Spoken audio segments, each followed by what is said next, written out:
Good morning সবাইকে। সবাই কী করছো তোমরা? তো আবার একটা ছোট ভিডিও তোমার সাথে শেয়ার করব আজকে। তো স্নান করে নিয়েছি, ঘুম থেকে উঠে পুজো হয়ে গেছে। তো এখন একটু কফি বানাবো, খাবো। তারপর আজকে দুপুরে কী খাবার আছে তোমার সাথে শেয়ার করবো। তারপরে তো আজকে ইভিনিং ডিউটি আছে, ডিউটি যাবো। তো চলো ভিডিওটা দেখতে থাকো। আর আমার ভিডিওগুলো ভালো লাগে লাইক কমেন্ট করে দিও। টাটা। এটাকে আমি সুন্দরভাবে জাল দিয়ে নিলাম।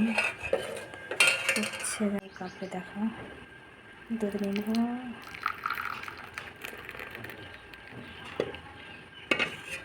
গরম দুধ,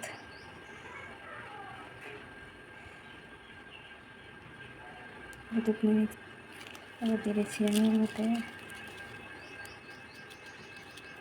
কফিটা দিয়ে দিলাম।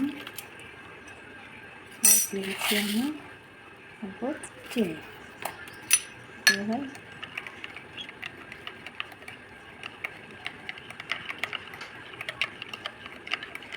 রেডি আমার কফি।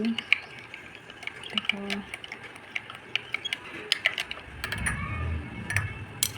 আমার রেডি কফি। কফি আর 4টে বিস্কুট, এখন আমি খাবো। তো এখানে ভাত হয়ে গেছে, দুপুরের এটা খাবার ভাত। আর হয়েছে লাউয়ের ডগা, এটা ডাল বেটে করেছে মা। আর স্যালাড কেটে নিয়েছি। আর হয়েছে মাছের ঝোল আলু দিয়ে। তো এটা হচ্ছে আজকের খাবার।